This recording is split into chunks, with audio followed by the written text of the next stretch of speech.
I'm Laurie Cardoza-Moore, and this is Focus on Israel.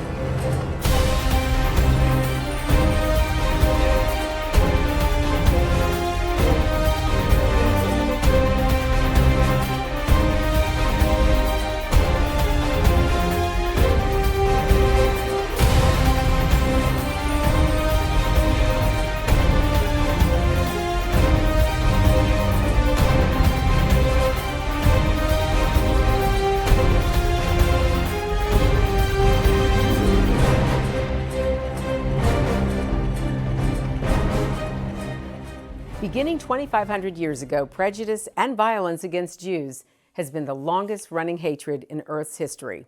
And alarmingly, anti-Semitism didn't end with the Holocaust. Unfortunately, it is alive and well today in the halls of Congress, the media, and the communities at large. But why has this hatred and violence persisted for so long?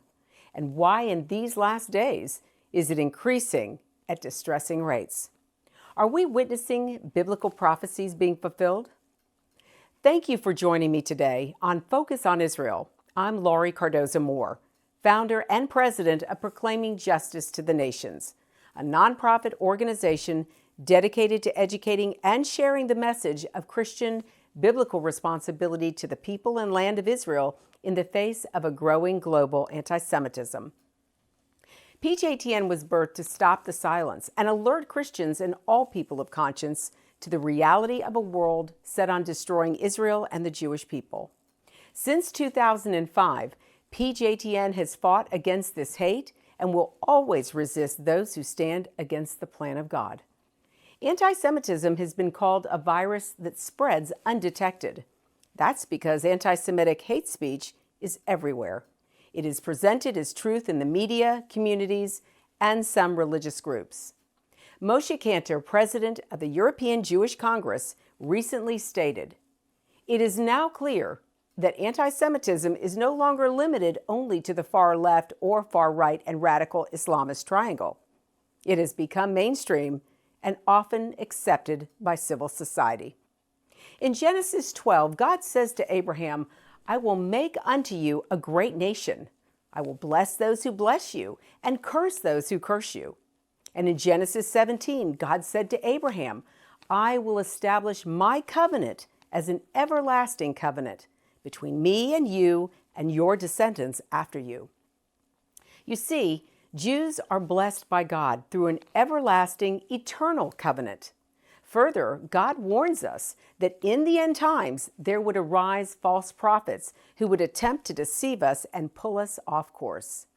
In Matthew 24, it states, "For there shall arise false Christs and false prophets, insomuch that if it were possible, they shall deceive the very elect." We are warned that deception will abound in these days, but the Bible says if one neglects to follow God's word, they will not enter into the kingdom of heaven. Matthew 7 states, "Not everyone who says to me, 'Lord, Lord,' shall enter the kingdom of heaven, but he who does the will of my Father in heaven. Many will say to me in that day, 'Lord, Lord, have we not prophesied in your name, cast out demons in your name, and done many wonders in your name?' And then I will declare to them, 'I never knew you. Depart from me, you who practice lawlessness.'" It is our duty as Christians and people of conscience to know and stand for the truth as it is presented in the Bible, not through the media. Our episode today, covering the United Nations Human Rights Violations Conference, reveals the ever-present problem of anti-Semitism through the eyes of experts from around the world. We'll first hear from Ambassador Dr. Caleb Otto, Ambassador and Permanent Representative of Palau to the United Nations. Dr. Otto will be followed by Ms. Nellie Shiloh, Head of Human Rights Division on behalf of the Permanent Mission of Israel to the United Nations. Ms. Shiloh will present her unique perspective as a Syrian-born Jew who, with her family, fled to Israel as a child. I want to welcome all of you to the Human Rights Violations Conference. Today we'll be addressing the rise of global genocidal anti-Semitism and Vatican II's Nostra Aetate. We will begin with opening remarks from our distinguished panelists. Ambassador Dr. Caleb Otto is Ambassador and Permanent Representative of Palau to the United Nations. Please give a warm welcome to Ambassador Otto. Thank you all very much for coming. As the Secretary General Ban Ki-moon says, this organization was born out of the ashes of World War II to, according to its charter, reaffirm faith in the fundamental rights, in the dignity and worth of human person, to practice tolerance and live together in peace with one another, and in promoting and encouraging respect for human rights and for fundamental freedoms for all without distinction as to race, sex, language, or religion, and to be a center for harmonizing the actions of nations in the attainment of the common ends of peace and security. Thus, it appears that the organization has strayed from its mission when out of the 70 to 100 resolutions it passes each year, 3/4 of them apply to Israel. One has to ask the question then, why that is.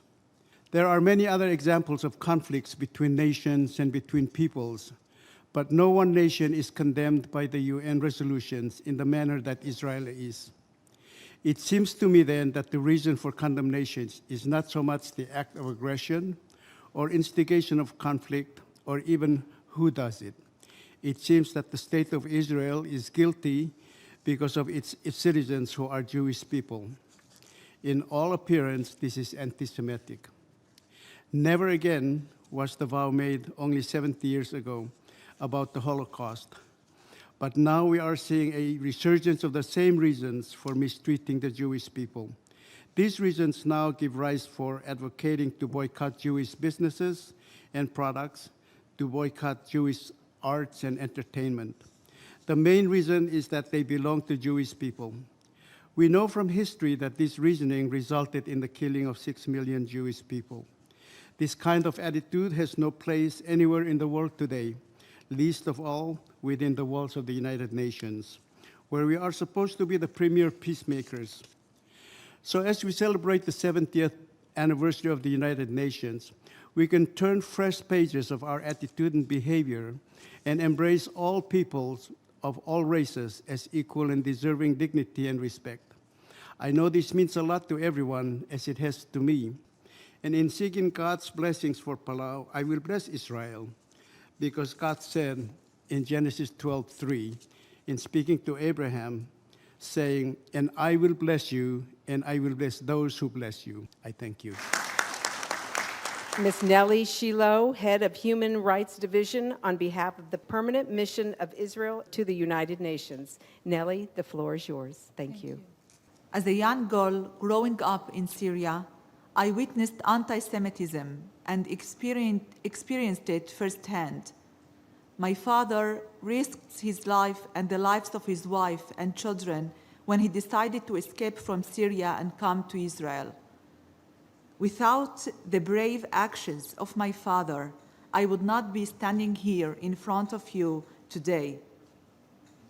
At that time, the Jews of Syria believed that the only safe place in the world for Jews was in Israel. I believe, thanks to the education and values I got in Israel, that the world must be safe for people of all religions, Jews, Muslims, and Christians all over the world. When the chant, "Death to Jews," can be heard on the streets of Paris, when synagogues in Europe must be protected by armed guards, when vile anti-Semitic images can be found in the Palestinian press and in newspapers throughout the Arab world, we must stand up and pay attention. These signs of renewed hatred of Jews, just because they are Jews, must serve as a wake-up call for the international community and for the United Nations.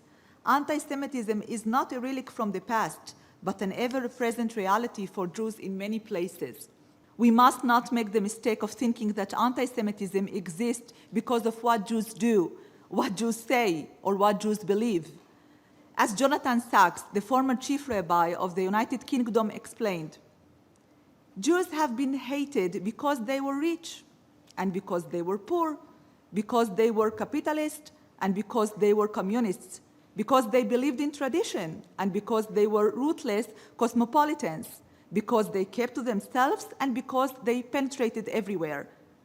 Anti-Semitism, Rabbi Sachs concluded, is not a belief, but is a virus. A virus cannot be argued with. It must be eradicated. This is why we must never excuse or rationalize anti-Semitism.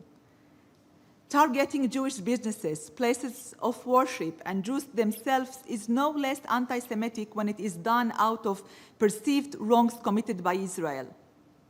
Singling out Jews, and only Jews, as powerful, tribal, disloyal, and devious should be seen for what it is, a restatement of a classical anti-Semitism.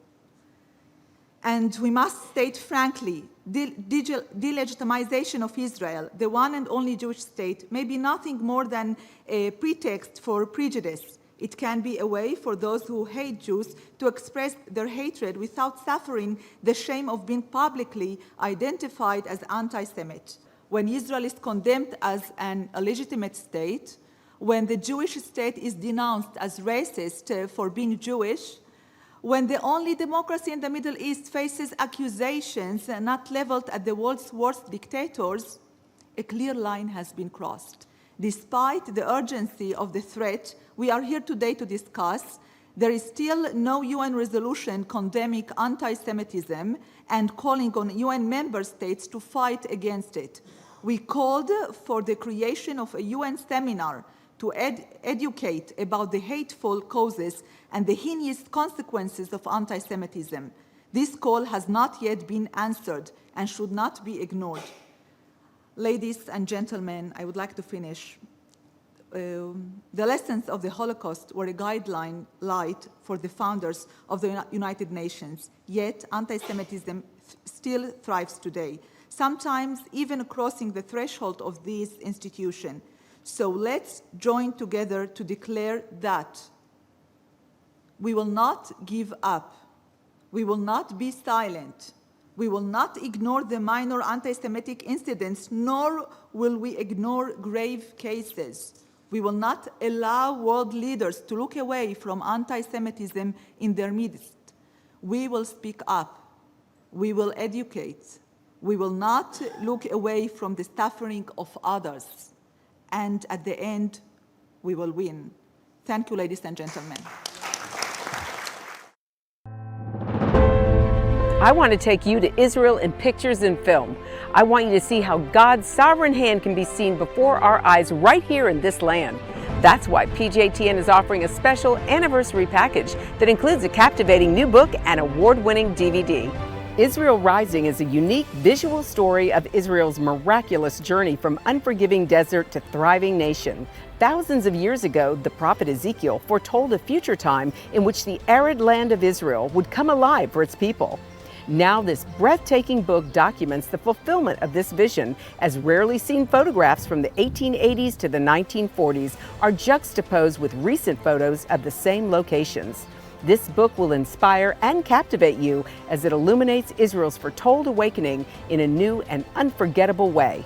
In addition, you'll receive the award-winning documentary, Israel Indivisible: The Case for the Ancient Homeland. This inspiring film examines the many political twists and turns that make Israel the world's most controversial nation. From Abraham and the Promise to the issues facing the Jewish state today, the film examines the historical, archaeological, legal, and biblical foundations for the modern state of Israel. This is a limited time offer for these two remarkable resources for just a one-time gift of $70 today. Your generous donation will help ensure that PJTN stays on the front lines and in the headlines of all the important issues facing Israel and our Jewish brethren. So please go to pjtn.org today. From studying history, it's very clear that what starts with the Jews never ends only with the Jews. We must strongly stand against any anti-Semitic trends, for if not stopped, they'll cause harm to all of us, and we'll witness the downfall of our Judeo-Christian Western culture. Today, many people say there's no longer a need for a Jewish state, that Jews around the world no longer need a place of refuge. But anyone who has heard recent statistics about the worldwide rise in anti-Semitism would never make such a claim. The reality is that neo-Nazi groups and Nazi sympathizers are increasing around the world. Surveys show that over 1 billion people in the world harbor anti-Semitic attitudes. Close to 50% believe that Jews have too much power in the business world, and 2/3 of the world's population has never heard of the Holocaust or believe the historic accounts of it are inaccurate. Don't let yourself be manipulated by evil people with a wicked agenda. When the self-serving villains are in control, good people from all religions suffer. Muslims, Christians, and all people of conscience should stand proudly and show respect for a country that gives so much to the world in so many ways. Do your part, do your research, and do what you can to make a difference.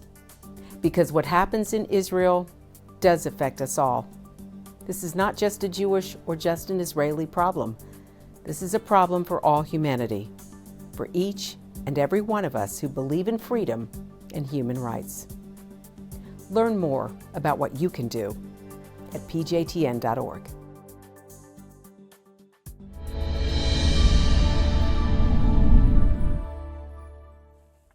This next segment features Ms. Monica Pachumi, Third Committee Human Rights and Humanitarian Affairs on behalf of the Permanent Mission of Cyprus to the United Nations. Following Ms. Pachumi, we will hear from Ms. Laurie Reagan, who is president of the New York chapter of the Endowment for Middle East Truth and serves on the board of Scholars for Peace in the Middle East. Dear organizers, on behalf of the Mission of Cyprus to the United Nations, I would like to congratulate you on today's event. We express our concern about the disturbing rise of anti-Semitic hatred and violence internationally. The world has suffered too much from war and genocide, and we in Cyprus know too well the consequences of war.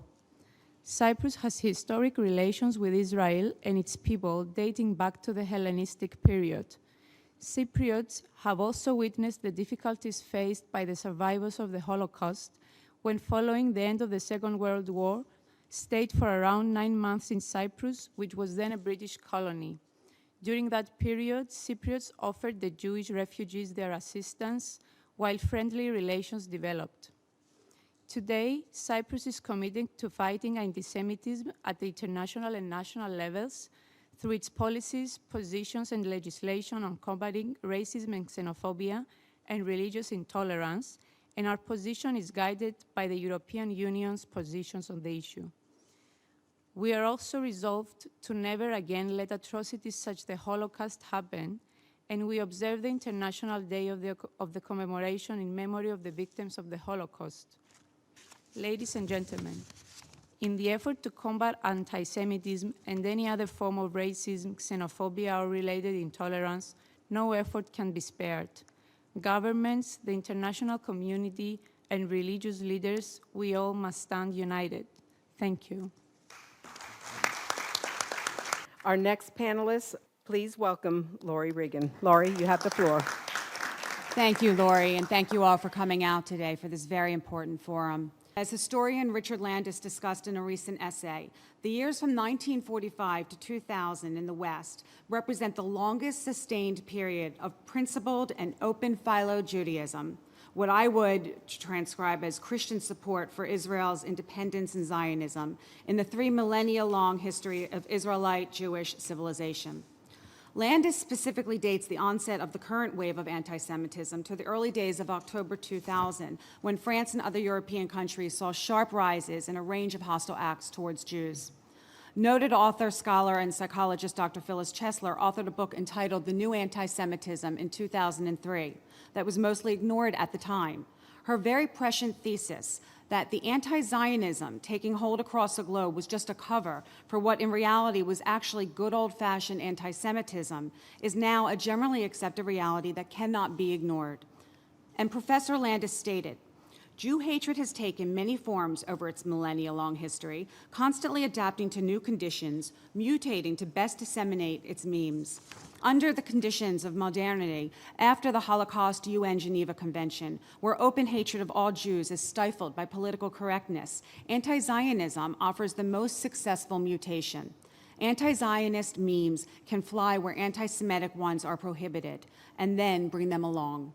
In France, Britain, Norway, Greece, Malaysia, Sweden, Bosnia, Lebanon, Thailand, South Korea, and India, the hate manifested itself in hysteria. The United States was not immune, as videos of demonstrators screaming "Death to Israel," "God bless Hitler," "Kill the Jews," and "Reopen the ovens" could be heard on the streets of New York, Los Angeles, Washington, D.C., and Fort Lauderdale. In response to the violence that left hundreds of Jews besieged inside a synagogue in Paris, one reporter stated, quote, "What I have seen today is Arab hatred against Jews, pure hatred, right in the middle of Paris. Don't try to explain or understand. It was hatred, period." Which brings me to my next point. Islam is the religion with the highest percentage of open hostility to Jews and anti-Semitic attitudes, as well as Holocaust denial.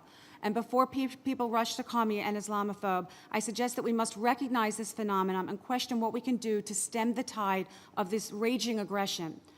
Arab Muslim attacks against Jews from the beginning of the 20th century, well before any alleged occupation of disputed lands, have been well documented. And if Israel did disappear into the sea, as far too many of this earth's inhabitants seem to wish, anti-Semitic canards, such as Jews are warmongers, greedy Jews control the world, and other such nonsense, would continue to flourish. As the brilliant scholar Ruth Wise recently wrote, "If we mistakenly imagine that this is about the Jews, we fall into the trap that anti-Semitism sets for us by deflecting attention from perpetrators to victims. The trail of terror leads not to the Jews, but from those who organize against them. Opposition to Israel was the unifying feature of an otherwise splintering Arab League that found in anti-Zionism the same ideological energy that Europeans had found in anti-Semitism." Anti-Semitism has also reared its ugly head in far too many institutional aspects of civil society. The UN's own UNRWA is one of the worst culprits, allowing Hamas terrorists to hide rockets in UNRWA schools in Gaza and publishing books that teach Arabs to hate Jews, furthering the burgeoning animus in the region that is actually helping prevent any possibility of peace. College campuses are hotbeds of anti-Semitism, as boycott, divestment, and sanctions measures are voted upon by both student governments and national faculty organizations, and are met with either silence or consent by college administrations. Earlier this year, Larry Summers recognized that the general failure of American academic leaders to aggressively take on the challenge posed by the BDS movement represents a consequential abdication of moral responsibility. He also added, "It is a sad irony that Theodor Herzl, the founder of modern Zionism, hoped that the establishment of the State of Israel would bring an end to anti-Semitism. On college campuses in the United States, vilification of Israel has never been so great."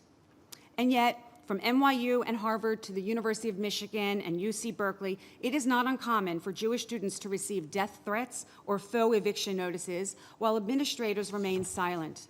The Muslim Students Association, a Muslim Brotherhood offshoot, and Students for Justice in Palestine, a group known for its violence, aggressive tactics, and intimidation of Jewish students, are opening chapters on campuses across the country.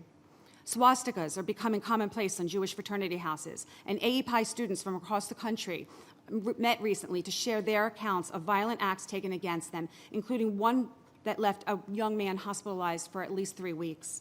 The BDS movement is showing no signs of waning. Rather, it seems to be flourishing as anti-Semites the world over use Israel as their new punching bag, disguising their hatred of Jews as a politically correct fight against Israeli apartheid. The veil is lifted as soon as one questions why the focus is on Israel, rather than the true regimes across the Middle East and beyond, which are vile and anti-Semitic, and which are ignored. But those states are not inhabited by Jews. This cancer, known as anti-Semitism, begins with the Jews, but as history has proven, it does not end there. It infiltrates all of society, and it is coming our way. Shouts of death to Israel are invariably followed by shouts of death to America.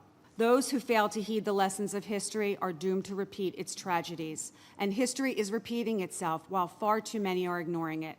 History will not look kindly upon the Western world in the early 21st century if we allow this cancer to grow. Thank you.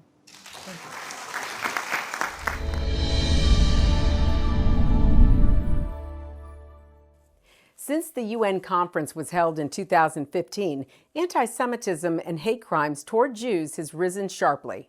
Recently, violent shooting attacks have been directed at the Tree of Life Synagogue in Pittsburgh, the Poway Synagogue in San Diego, the Miami-Dade Synagogue in Florida, and at a German synagogue on Yom Kippur. According to the FBI, since 1995, Jews across the country have been the victim of more religiously motivated hate crimes than any other group.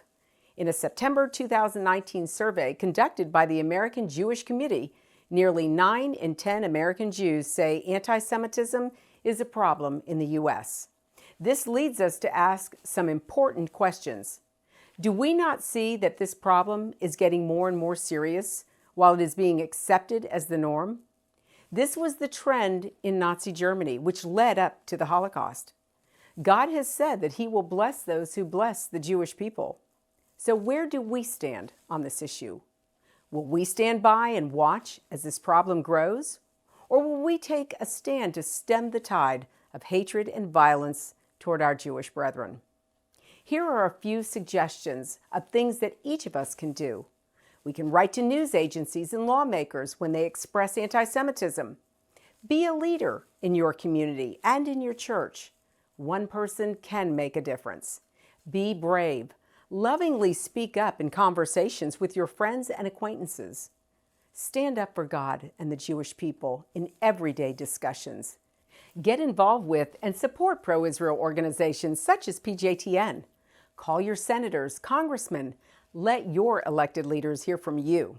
Visit our website to learn more. Sign up to receive free action alerts and order our films to share with family and friends. Please encourage everyone you know to tune in and become informed. If you're interested in starting a local chapter of PJTN to combat anti-Semitism in your community, please contact us at info@pjtn.org. God bless you, and thank you for all you do on behalf of our Jewish brethren and all Israel. We'll see you next time on Focus on Israel. To support this program, send your tax-deductible gift to Proclaiming Justice to the Nations, P.O. Box 682711, Franklin, Tennessee 37068. You can also support PJTN online. Visit pjtn.org or call 1-877-873-9020. Anti-Semitism has reached epic proportions, and Israel is now surrounded by nations who seek its destruction. For Israel to lose just one battle would mean losing everything. As Christians, it is our biblical responsibility to stand with our Jewish brethren and Israel. PJTN needs your help to reach more Christians with this urgent message. Please visit our website to become a member today and order our award-winning documentaries. You must decide that you won't be silent. Sign up now at pjtn.org. God bless you, and thank you for your support and prayers.